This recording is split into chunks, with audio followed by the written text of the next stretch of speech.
I'm Jim Collison and live from Omaha, Nebraska. This is Gallup's Theme Thursday, Season 2, recorded on April 28th, 2016.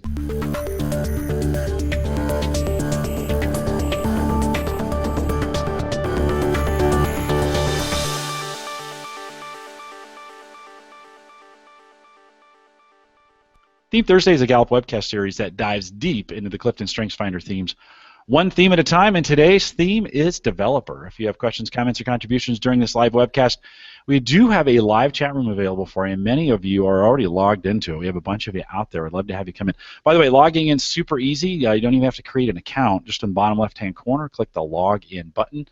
Choose the guest option and then put your name in as the guest and hit submit. You'll just jump right in. No commitments, and you can join us in chat. We'd like to know what your name is. As I look through chat, I don't see any, but sometimes we see guest and then a number, and it's a little awkward to address you that way, so it'd be great if you would do that.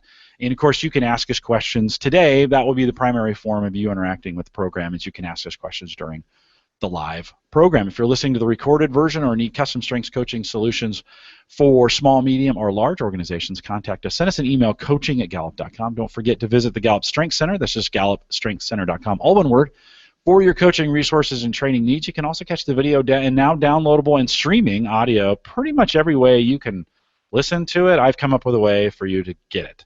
So if you need any help with that, or if you've got any questions, all the links are available on our coaches blog, which you should be reading every day anyways. We do about a post a day now out there, coaching.gallup.com. Micah Librant is our host today. She's one of my favorite learning and development consultants. I'm going to say favorite, Micah. My favorite learning and development. I'm putting it over the top here at Gallup. And, of course, not on the riverfront with me, but Micah, always great to have you for Theme Thursday. Thanks, Jim. Wow, favorite. I don't think there could be anything better than that. I look forward to Thursdays now. They are absolutely my favorite day of the week because I get to work with you and all the fine folks in Strengths Land. Tons of fun and great to interact with the community. I think, for people, I get comments all the time. I get emails, Micah, for people thanking us for Theme Thursday, which is always very cool. But people don't realize I learn just as much as the audience does because I'm going along with them. So it's always fun to be here. We are talking developer today, and we get an opportunity to develop the community as we talk about this. Micah, we'll remind folks the companion guide, the link for it is available if you're on the live page right now if you don't have it. And you can download that. Not all of them are available. It's a question I get. We are making them available as we go out throughout the year. Discipline is next week, and that's still not out there. And so people are asking, haven't you done them all? And we haven't yet. And so, but developer this week, let's talk a little bit about it. Absolutely. So on this companion guide, and once again, thank you to all of you who've thanked us for Theme Thursday. I feel like it's probably some of the most important work we do. It's as we grow through, our goal is to have 1 million coaches, and we really need to help, I think, everybody fall in love with these themes and really stay on the same page, make sure that we're all speaking the same language and coming at themes in the most accurate way possible. So it's great that it's resonating with people. On that companion guide, of course, the very first thing that you're going to see is the short definition. That's the same definition that you'll find in your theme sequence report as well as on the CliftonStrengths Finder resource guide. For developer, it sounds like this. People exceptionally talented in the developer theme recognize and cultivate the potential in others. They spot the signs of each small improvement and derive satisfaction from evidence of progress. What a cool, it's only 2 sentences, but a pretty cool 2 sentences. If you want just a quick definition of developer, I think about it as being the ability to eagerly participate in the growth of other people. And they notice growth, they've got a radar out for potential. They're probably people with high developer are probably pretty comfortable with sort of what's not there yet, which can make them bold and brave and able to jump in and say, we can do this because I see potential in you, and we can get to a place that maybe other people don't. Maybe other people would need a little bit more proof, whereas people with developer, they can engage and participate in potential rather than proof. Mike, I looked up on my Strengths app on my phone here, iPhone and Android. 8 for me. It literally is. It's legitimately in my top 10. I know we joke about that all the time. Where is it for you? It's 7 for me. Oh, awesome. And for me, it plays out in our internship program. So we have a college and high school program, and I love to pour my time into these students and watch them grow in technology. That's one of my very favorite things to do. We also get an opportunity to We get an opportunity to teach them their, to work with them and their themes and really how to take advantage of those. You were working with some developer stuff with me in pre-show. I mean, so there's immediately I was talking about some things and you were like, all right, how can we start doing this, Jim? So for us, it really settles in both, right? I mean, I think for me, it's not one of those I talk about all the time, but it really kind of, for me, I see that in the development of people. Is it always around people when we think about developer? I think it's fair to say yes. Yes, it is about people. It's a relationship building theme. I think that's probably what sets developer apart from something like restorative or maximizer, whereas those tend to be a little bit more, they can be a little bit more about process or people. Developer truly is about human growth. And when you think about developer, it's one of them, interesting that you say you don't think about it a whole lot in yourself. It's one that's just sort of, I think, is a great, like a carrier oil for me if you're mixing together oils or a mixer. For me, it's not one that I sort of overtly have spent a lot of time thinking about in myself, but I think what it adds is a flavor of personal progress to everything that I do. So for me, developer in my top 10 shows up as every opportunity I have to strategize, my number 1, or to be positive, my number 2, or to come up with ideas, my number 3, all geared toward how do I help somebody else get better. And it doesn't have to be how do I help somebody else be the best. It is about that incremental progress. And I think that's where there's an infinite sort of adventure to developer, because it doesn't have to have an endpoint. It is about those constant improvements along the way. Of course, people with high developer, I think, could stretch it a little bit and think more about what does the end goal of your development look like. But it doesn't have to be. It can be about just in the moment, what are we doing right now to help you improve, to help you see how you could be better and believe that you could get there. Let's talk about power and edge a little bit. The second section, when we dive into the companion guide, let's tease that out. Sure. So my favorite part of that, when we talk about power and edge, it's that quick way of saying, why is this a strength? What's great about it?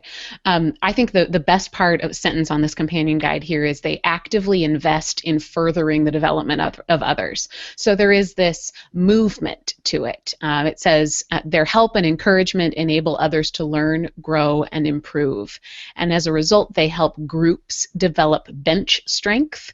That's one of my favorite terms that is sports related. And by that, I mean the only term that I understand that is sports related. But when we think about bench strength, it might be a bit of an Americanism, I'm not sure, but it is understanding that if I disappeared today, there's somebody waiting in the wings to come and take my place. And there I just put a theater spin on a sports term. But there's when you think about bench strength, it's how do you help, maybe that's cross-training members of your team, maybe it's making sure that you've got a leadership succession plan. But when you think about that, it's really getting excited about the development of skills and knowledge of other people so that together your group can be stronger.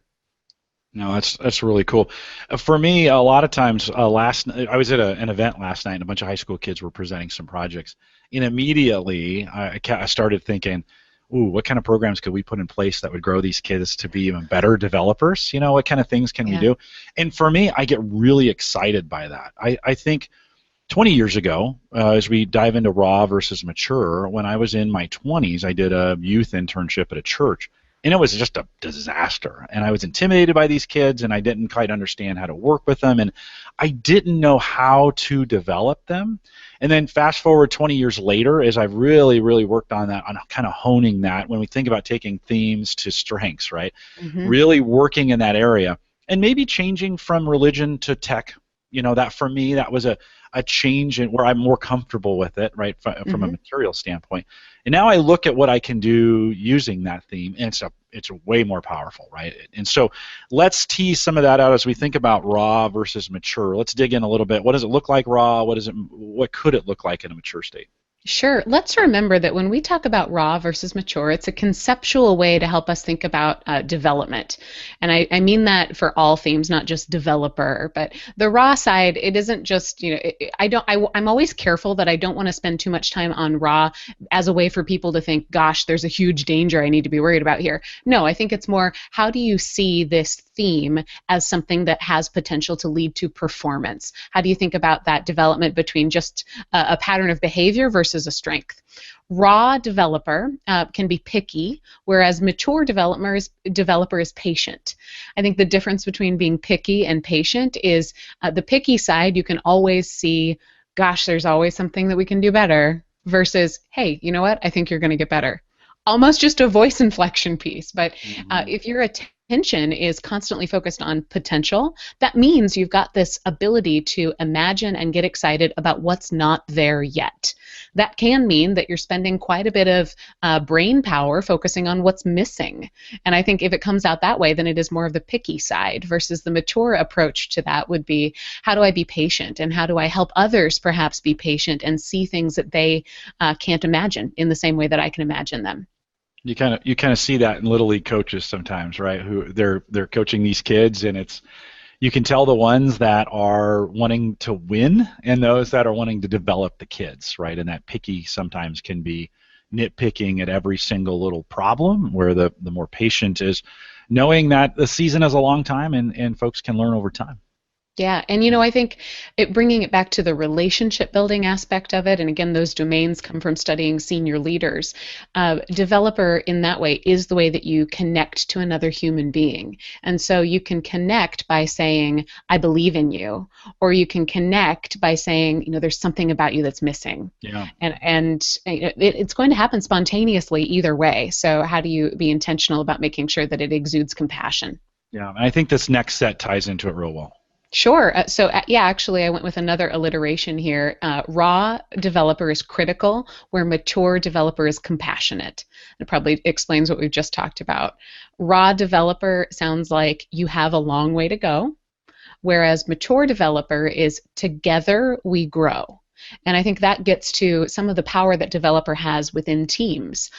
Being able to, you can, on one hand, on the raw side, you can just spot the sort of constant need for betterment, or you can spot the ability to get one level higher. I think that the difference perhaps between developer and maximizer is maximizer wants to focus on what's really great and polish it further than we thought it could go. Developer doesn't need to have that certain kind of exclusiveness to it. A developer gets a rise out of any sort of incremental growth. So what's one step better than we could be today? And I think when you think about that as more of an inclusiveness tool, that together we grow piece is pretty exciting, because I think about a manager with high developer being able to say, guys, here's how we can be even better. Here's how we can improve. Here's something we could learn together so that we could reach places that we aren't quite there yet. And that's just magic. When that happens, Isn't when you have a manager who has high developer and is using it, there's almost no better team to be on, right? I mean, it feels good. The people they come together. They feel like they're being, worked with and growing, and to some of those Q12 questions, right? Somebody cares about me, absolutely, and my growth and development. So that's a pretty amazing. It's when we think of a superpower of developer. I mean, I think in teams, this is such a critical superpower, especially as we think about managers. I was speaking with a branch manager of a bank yesterday, and she said she had incredible engagement scores. And I said, what are you doing? And she said, I'm not doing anything that I wouldn't do naturally. I said, well, that's good, but tell me more. And she said, I know that every day we all have to get better at something. And that journey of learning is how we all connect. And that was, I think, a really great way for me to understand the difference perhaps between learner and developer. Learner is more internal, more individualized. It's I understand things by learning something I didn't know before, by mastering a new skill or a new concept. Developer is others focused. It's we connect, we grow, we get better, we engage with each other by conquering something that we hadn't done before, by learning something and gaining new skills or understanding that we didn't have before. So I think developer also has that ability to be a great glue between people. Yeah, what else? Raw developer is perhaps over accepting of low performance. because they're so in love with potential. I mean, think about it as being somebody who's hunting for geodes and they pick up every single possible rock because you know what? I could crack it open and it's going to be really cool. Well, that could weigh you down. You know, if you're picking up every possible rock just because it could be great, you're probably not able to focus on the rocks that really can be the best. Mature developer is placement for better performance. So rather than being accepting of low performance for too long and in all directions, I think mature developer thinks about how can I place this? How can I put somebody in the right spot for them to grow? If they are a low performer right here, what can I do within my means to help them move along to a place that might be better for them? Oh, very cool. One more. One more. Raw is attracted to the abstract. And you can hear that and realize it's not a negative. It's you're attracted to what isn't there or what might not be solidified yet. If it's raw, it's probably just that curiosity about, hey, there's potential here. The mature version, when you light it on fire and set it toward performance, it's that ability to translate what is abstract or to translate what is raw, to be able to put words, put voice, put value to what could be, understanding that you're going to pick up on things that other people don't see in terms of what isn't there yet. So the mature ability of not just being attracted to what's there yet, mature is being able to tell people what's not there yet and get excited about it. Micah, can you contrast? JB brings up an interesting point. The contrast between picky, right, and then that of accepting of low performance, right? Those seemingly could be opposite. Can you talk a little when we think about that? And the same contrast on the mature side, right? Being patient and yet being a placement for better performance doesn't always maybe seem like that patient. Can you talk a little bit about that dichotomy? Sure. There's a lot of different talents within one theme, so there's going to be lots of different dimensions to developer. Let's take the picky side first, picky versus accepting low performance. I think picky, it can be when you are in a situation and you can constantly see how things can be better. You can be pretty picky if that's where you're coming from. If you're accepting low performance, I think it's accepting low performance for too long might be a better way to say that. You could still be picky. I mean, think about an example where you are, let's say you're a manager of a retail store and you've got somebody who's constantly making mistakes at the cash register. You can be picky and accept their low performance at the same time. Picky because you notice it, because you know that it could be better, because you're looking for great performance. And so you could continually be saying to everybody, hey, we all need to get better at this, and it could come across a little bit as kind of nitpicky, especially if you see, I think if you're directing how the development needs to happen, that can be a little bit picky. So not just saying, I know you can be better, but here's 25 ways that you need to be doing this in order to be better. I think that can come across a little bit difficult. The mature version of that is really identifying what does great performance look like, how can we measure your performance, and then letting people get there in their own way. I think back to the cash register example, you could also be the manager who says, hey, I know you've severely messed up and ruined a bunch of our client relationships because of your inability to learn this, but it's okay, I know you're going to get it. You could probably say that one too many times to a point where it's affecting your performance or affecting your customers.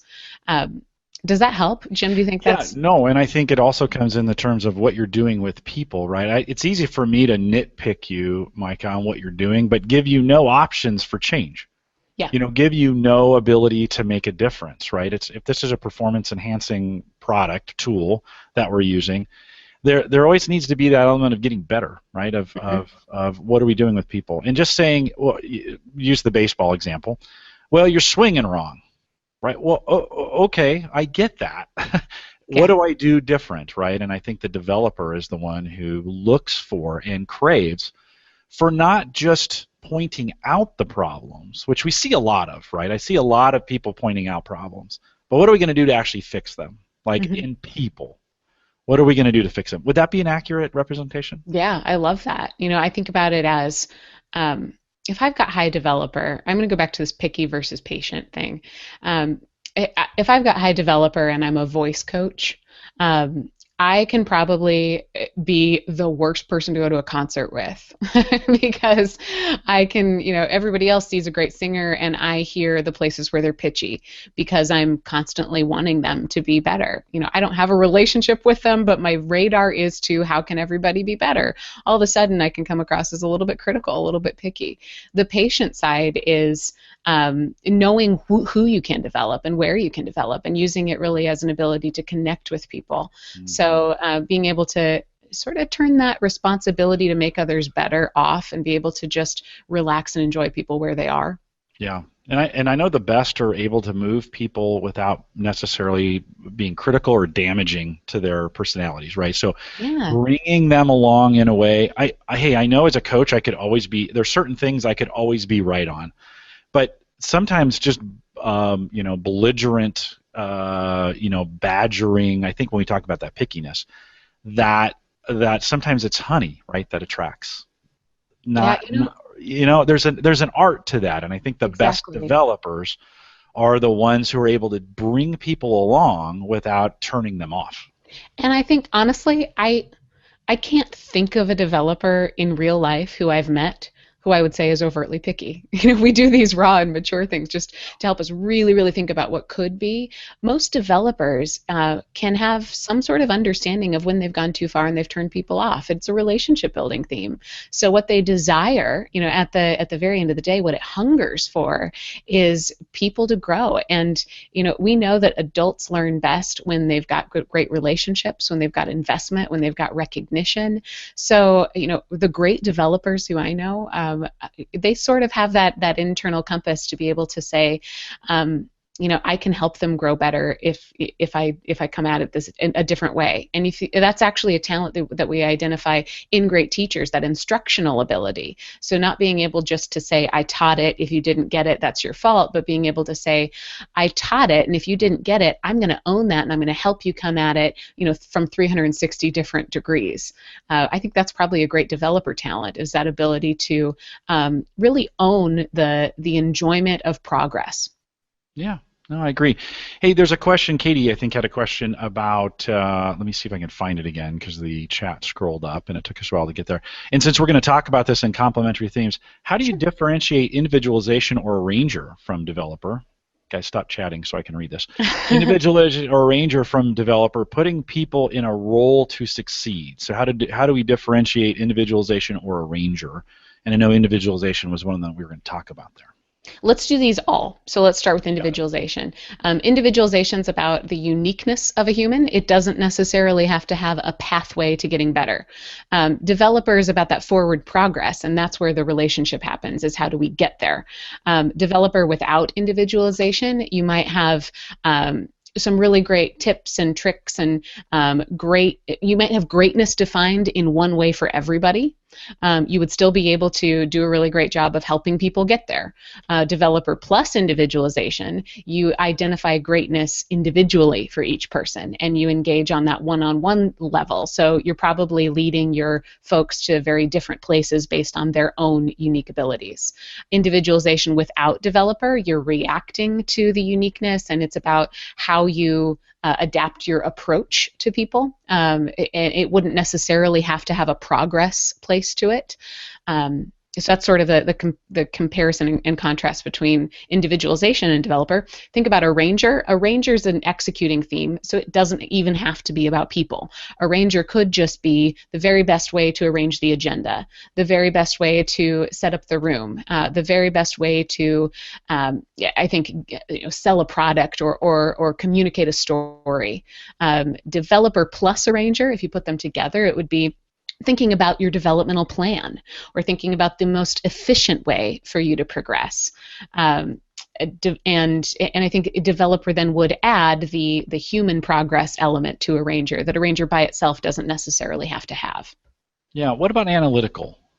So I put this in as a great complementary theme for developer. I think that if you think about the danger of being too accepting of low performance because you know that you can help them succeed because you've got developer, I think a partner with analytical would be a really great complement to developer because they could bring a dispassionate approach to performance and be able to say, okay, here are the facts.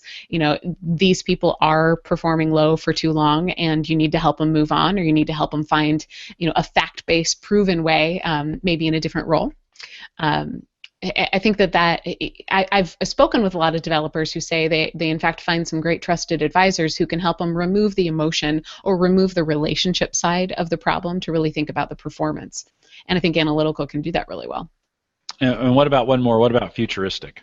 Yeah, so another complementary theme here is futuristic and developer. I think that they could be very similar. If you are speaking with somebody with futuristic who's very relationship oriented, that futuristic can make you feel like they're developing you, because it might be a conversation of, I can't wait for when you are the top person in your role, or I see you, someday really taking over, or I know you're going to be a state champion someday. That could be just futuristic. When you think about that as a complement to developer, I think futuristic can think a little bit more broadly about where we can go, where our company can go, where it's a lot more about the entire experience. What does the future look like? That's a pretty big idea. And developer is maybe that one-to-one, how can I grow for where we can go? That was an accidental Dr. Seussism, but really thinking about what does the individual progress look like, and how does that get even bigger? So somebody with futuristic could be a great complement, I think, to get your developer ideas out into a wider audience. How much fun would that be to have a Dr. Seuss-like book for each theme? Right, 34 books, yes. And a story about each of those themes. There's an idea for you, Coach. Yeah, and we can rhyme it. We can do this. That would be kind of fun, indeed. When we think about likely pairs and maybe some unlikely pairs out of our database, let's compare and contrast those. In our database, it's a random sample of 250,000 StrengthsFinder completes, and the most likely pair to come up in someone's top 5 50% of the time with developer is the theme of empathy.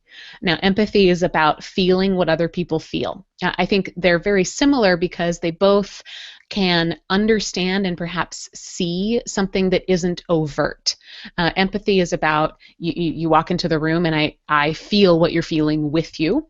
I don't necessarily need to care about it. I don't necessarily need to do anything with it. When you put that together with developer, I think it's that sensing of the emotion of potential. So it probably speeds up the developer's ability to find where others are going to be most excited about progress. At least we know about adult education. Adults change behavior when it feels relevant, and when they're excited about it. And so I think that empathy with developer would really help the developer land on the greatest place for the most growth. What about unlikely?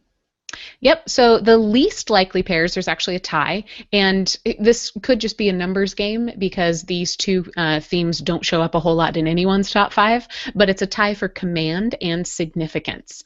When I was thinking about complementary pairs, I almost went with command because I imagined, what would it be like to put those two together? To put them into one human, how cool would this be? Command plus developer. The person who comes to mind is Simon Cowell from...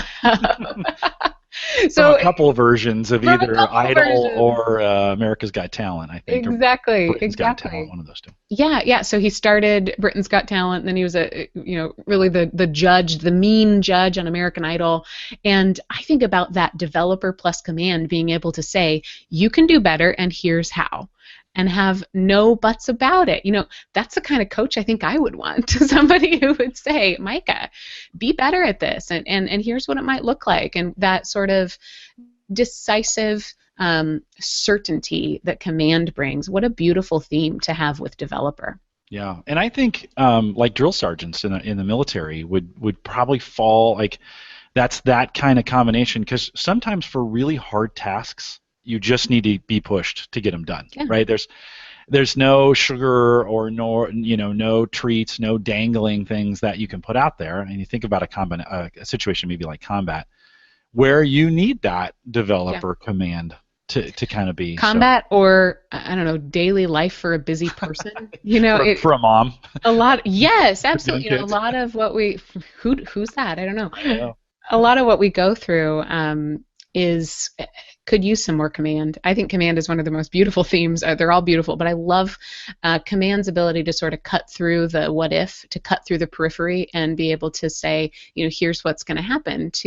Maybe it is sort of a wartime theme, but I think it's also that ability to say, without doubt, this is what's happening. It's that influencing theme that, you know, people tend to follow people with command. That can be a very soft sort of thing to follow. And when it's got developer, I'm following somebody who's certain that I can grow. Yeah. Well, hey, humans are not always, they don't always do what they say or what you tell them to do. And so not just combat, but I think about emergency situations, or I think about situations with high stress, or where it's imperative people follow the instructions that are given out, right? There's just those times when those kinds of things happen. And so I think you put that in that person. Very, very needed. And maybe it's low in some sense because culturally those kinds of situations don't have to happen a lot. I mean, you think about it in a lot of life, it just doesn't come around. So anyways, so more speculation probably than I want to do. Let's talk about the last one. Yeah, the also tied to be the least likely with developer is significance. Significance is about wanting to do meaningful work, being attracted to work that gets recognized and that leaves a legacy.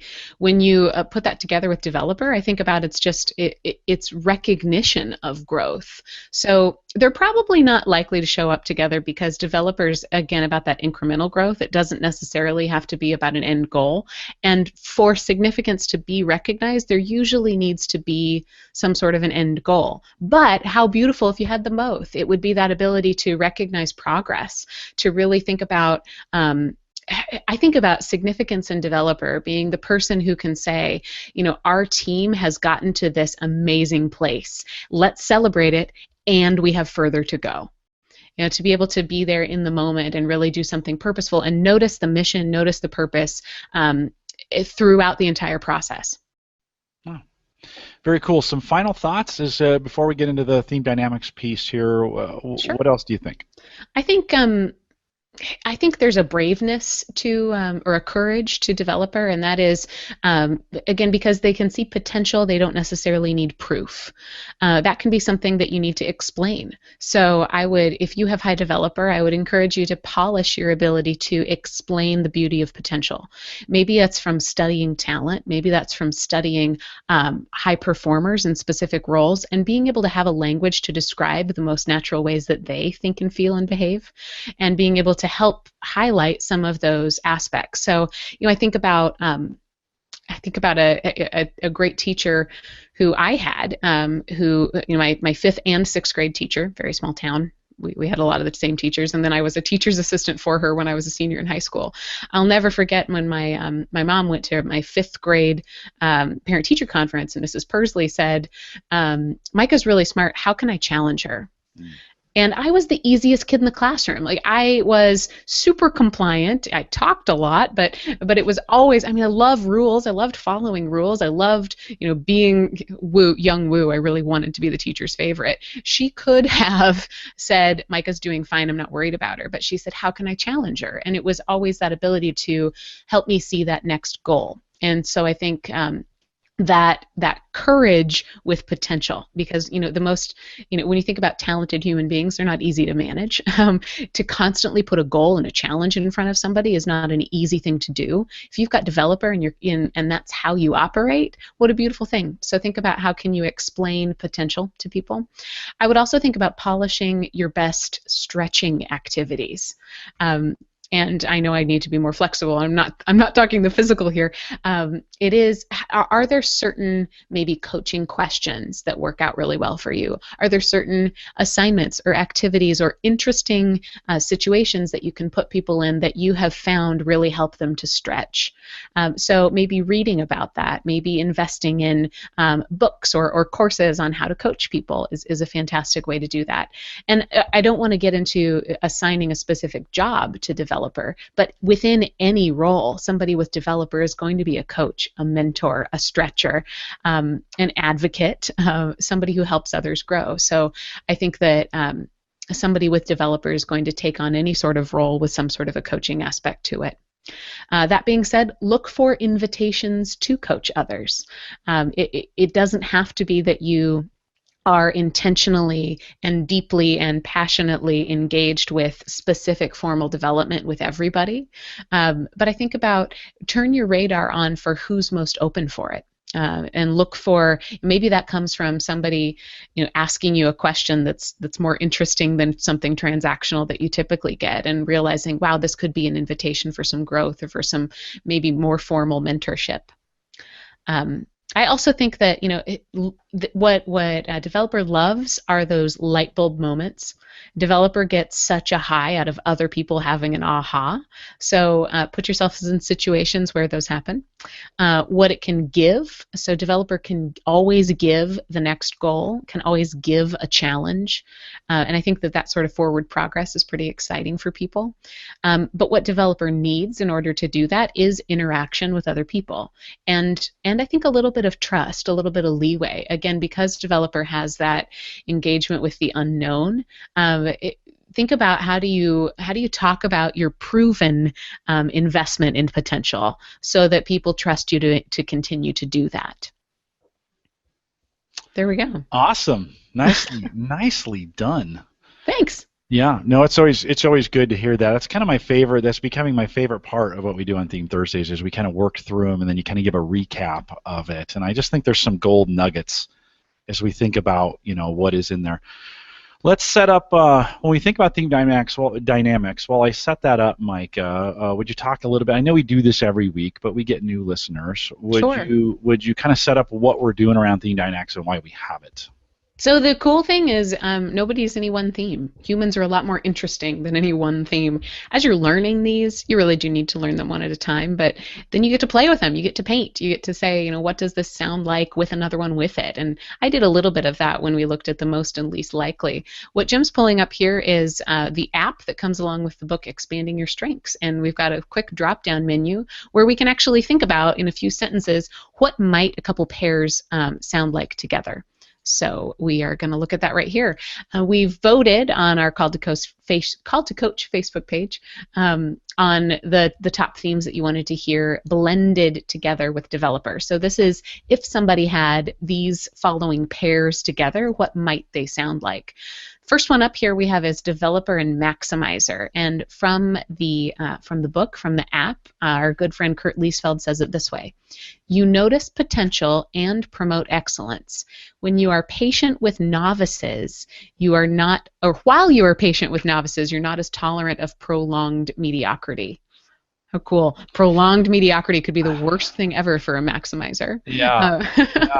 But how just how special that terminology, patient with novices, right? It's being able to both understand the human and say, hey, here's a novice here, I need to be patient, and yet to know when, hey guys, it's time to stop just drinking milk. You should be eating meat, right? To use a biblical reference there. And so that developer plus maximizer knows how to get the best out of both. From that standpoint. Yeah, and used to be when I would teach this, I would always contrast these two, and I think I would oversimplify the contrast between developer and maximizer. They really are just two very different themes. They hunger for different things. When I put these together, I said we perfect our approach by improving as individuals. So maximizer is that constant quest for what could be perfect, what could be polished, what could be even better. It's an influencing theme. It's about how do I help other people to make something better. And then developer is probably the way that we get there if you put them both together. It's that relationship piece. So I'm going to connect with you as we journey toward perfection. No, I think this next one's pretty powerful too. When we think about developer and empathy. Yeah, and we talked about this a little bit. It is the most likely pair. So two relationship building themes here. Human emotion and potential are invisible realities. You can help others express their feelings and achieve their potential. So think about these two together, developer and empathy. It's a growth-oriented confidant, somebody who feels what you're feeling and helps you move forward. And I think this one, just a little bit of inside baseball. Each week we pick out 4 or 5 to kind of prime the pump on the Facebook page. Mm-hmm. I'm not sure because we try to select ones we know we're not going to cover in the guide a little bit. Did you pick this one or did the group pick this one? I think the group picked empathy and moved it up. So it does matter. You're voting. Your opinion matters, right? And we'd love to hear you on the Facebook group when you're doing that. So you guys picked that and brought it to light. When we think about adding restorative into that, and we'll find it here on the app, let's talk about developer and restorative. So restorative is an executing theme. It's about fixing things. I think the primary way to understand restorative is to understand the root of the word. So it's about restoring. It's not necessarily like maximizer where it's make it better than it's ever been. Restorative is bring it back to its glory. When you think about that with developer, I think you're a patient fixer. It's that ability to see growth that happens by restoring or getting better at your skills, getting better at something by fixing what is broken and by thinking about the process. So again, that executing part of restorative is probably what you're doing, and the developer piece is how you're helping others as you're doing it. Yeah. It sounds like this. When others have a problem that hinders their growth, restorative, and growth, developer, you enjoy helping them solve it so they can resume their progress. Yeah, that kind of has counseling written all over it when we think. Doesn't it? Doesn't it? Yeah. It's kind of quintessential, and you hate to, we need counselors that have all the top. Kurt would say if we need to love them all, right? From that standpoint, sometimes you hate to pigeonhole certain roles by themes because we need all those. We need these well-rounded teams. But when we read this definition, man, it just screams out. Counselor. Well, and let's remember our strengths don't tell us what we do, but how we do it. Right. Think about a counselor who gets there with that growth bent. I think that's what you hear right here. Yeah, no, for sure. What about developer and achiever? I coached a principal last fall of a K-12 school district who had developer and achiever, and I loved exploring this with her because we got to talk about her vision of how I can help my staff be better all the time. But then achiever of I can give them milestones. I don't have to just say you guys are going to be great. Let's celebrate any growth that you have. I can say you guys are going to be great, and here's a couple things we need to check off this year in order to help us be the best we can. So achiever again is that executing theme, and developer is the relationship piece. So I think if you lay developer on top of achiever, you see I'm working with somebody who cares about me growing, and I know exactly where we're going in order to get there. So when I boiled it down to 2 different words, it was a diligent stretcher. And when you look at what Kurt wrote here, it's when you invest in the growth and progress of others, you increase the possibility that more work will actually get done. No, that's a good. Actually, I like, not just more work will get done. It'll actually get done. Developer and achiever might sound a little bit like the individualization and arranger that we asked about before. Yeah, it's similar, right? Yeah. Next week, we're going to talk about discipline, and I'm always intimidated by this one. But let's talk about developer and discipline. Yeah, discipline and executing theme. I think about discipline, and I think about my college roommate, Lauren, who would... Every single day she had discipline and focus, and every single night before she went to bed, she wrote a list of what she was going to do the next day. And that beautiful list was down to the 5-minute intervals.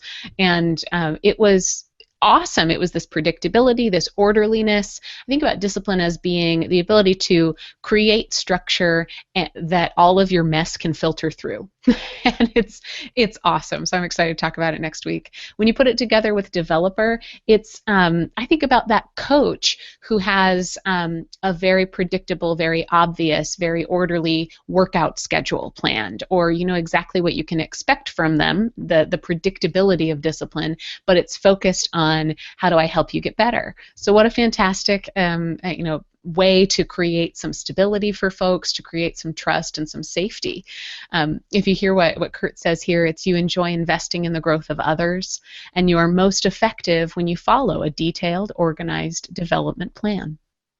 Oh, very nice. That is theme dynamics. If you're listening to the let me get the video set back. If you're listening to the audio version of this or on video and you haven't heard about Expanding Your Strengths, that is an ebook available on Amazon here in the United States, UK, and Canada, although very shortly, hopefully, we'll have that available internationally as well. So we're working on those pieces. Micah, before we wrap it, just a reminder, we have a special webcast coming up for individuals. When we think about these themes and strengths, we have a special summit coming up here July 18th, 19th, and 20th.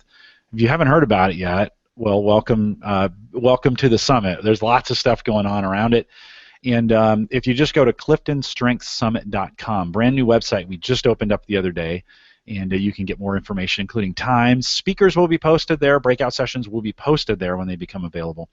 And that's going to kind of become the hub for the Strength Summit going forward. We are doing a special webcast May 4th, so if you want to join us for that, right here, coaching.gallup.com/live. It's on our Eventbrite page at gallup.eventbrite.com if you want to register for the reminder to come in here. But Micah, as we kind of put a wrap on Developer, any final thoughts before we kind of close this thing up? So, I was looking for a quote, and it was sort of hard to find a developer quote because I think everything, if you use the word development or learning or growth, it's all about personal growth. I think the beautiful thing about developer is it's about the growth of others. So I changed my Google search a little bit, and I found a quote from a poet named Aaron Hansen, and it sounds like this. "There is freedom waiting for you on the breezes of the sky, and you ask, what if I fall? Oh, but my darling, what if you fly?" That's good. What if you fly? I like that. That's just a great, when we think about human performance and we think about what people are doing, that fear factor of what if I fall? But then that positive look at it of, but what if you fly? And so super exciting. If you're new to these webcasts, we do these just about every Thursday during the season, during season 2 here in 2016. We take a couple weeks off, but by the end of October, we will be through all 34 of them. We've begun to look ahead, Micah, at what 2017 will look like for us and have some conversations around it, leaning maybe a little bit towards strength-based leadership, but we will do a new series, or hopefully do a new series next year as well. But if you're listening to this in 2016, not all of them are available yet, and not all the companion guides are available yet. We're making them available as we go throughout this series. But if you want to see what's available right now, and you could be listening to this much later in the year, head over to the coach's blog, coaching.gallup.com, and we have a tab called GWSW, stands for Gallup Weekly Strengths Wisdom, and in that is a complete list of all the companion guides if you want to go out and download them. We do not have them available yet as one book, but they're available out there for download if you want to get them. You can go back and listen to them. And Micah, I'm hearing stories of people, even coaches, even showing these videos in groups. So they download the companion guide, print it off. That's fine, by the way. Print that off, and then get a group together. It'd be a perfect thing to do with a meetup. You don't even have to call it a meetup. Like, you don't have to call it. Just get some people together, right? And you can work through these. All 34, including Season 1, is available. All 34 in Season 1 is available. And I think I'd have to count. Are we 15, do you think, for the year? I think we're almost halfway, and I just judge that visually by a list of them, but I don't know. We're getting pretty close. I don't either. It's one of those things I guess I should know. But there's a lot of A's. We got through all the A's. There are a lot of A's, and then all of a sudden it races to the end. Yeah. Can't wait to get to Woo, but that's going to be right at the very end as we get there. But so all the Woo people have to wait. Talk about me. Talk about me. Talk about me. Love me. Love me. I just want to be loved. And I'm a wooer. A woo number 2. So we'll remind everyone to take full advantage of all the resources we have available with Gallup Strength Center. Just gallupstrengthcenter.com. Send us your questions or comments if you'd like to be a guest blogger. Micah, we're doing a blog post a day. I know. How exciting is this? It's so stinking cool. We'd love to post your blogs. Our blog is about 2 things. Either it needs to further people's understanding of coaching or further people's understanding of Clifton Strengths Finder. So submit your drafts to us. If you can, email us, and really the blog, we don't accept everybody, but if it's true to the integrity of Strengths Finder and helpful, we'd love to feature it.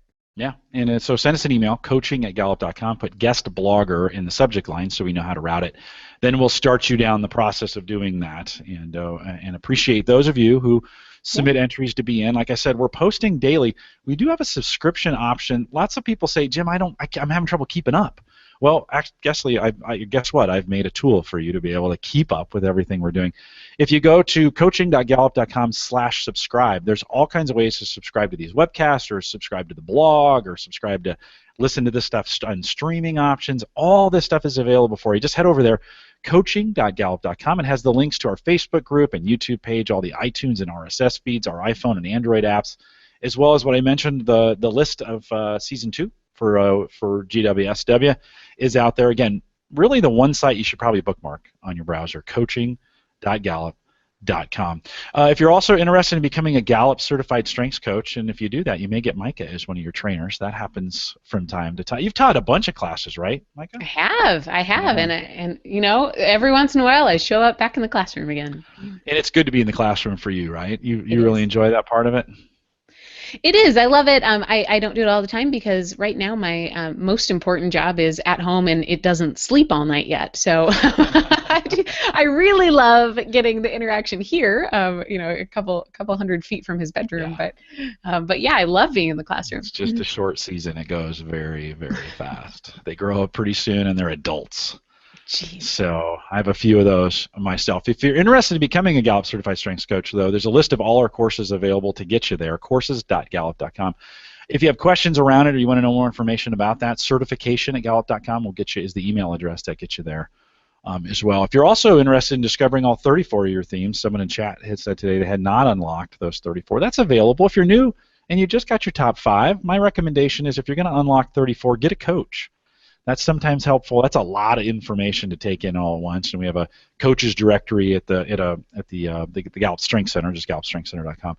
Good idea if you're going to unlock all 34 to go ahead and get a coach involved as well. That information's out there to unlock it at the Gallup Strength Center, again, gallupstrengthcenter.com. If you found this helpful, please share it. And by the way, Micah said this earlier, but thanks for all the notes that you guys send us. We appreciate those when you send those to us. It's always nice to get, we call it a drop here at Gallup, a drop for our bucket. But it's nice when we get some recognition from you guys, and it makes us want to come back each Thursday. You know, absolutely. You know, everybody needs recognition, but especially me. I'll throw it out there. I'm a little bit like Tinkerbell. I need applause to live. So let us know if it's working for you, or unique, fun ways that you're using this. We love to just stay in contact with you and understand how we can serve you better. Yeah, right on. So we appreciate that. If you found it helpful, share it. And with that, we'll say goodbye, everybody.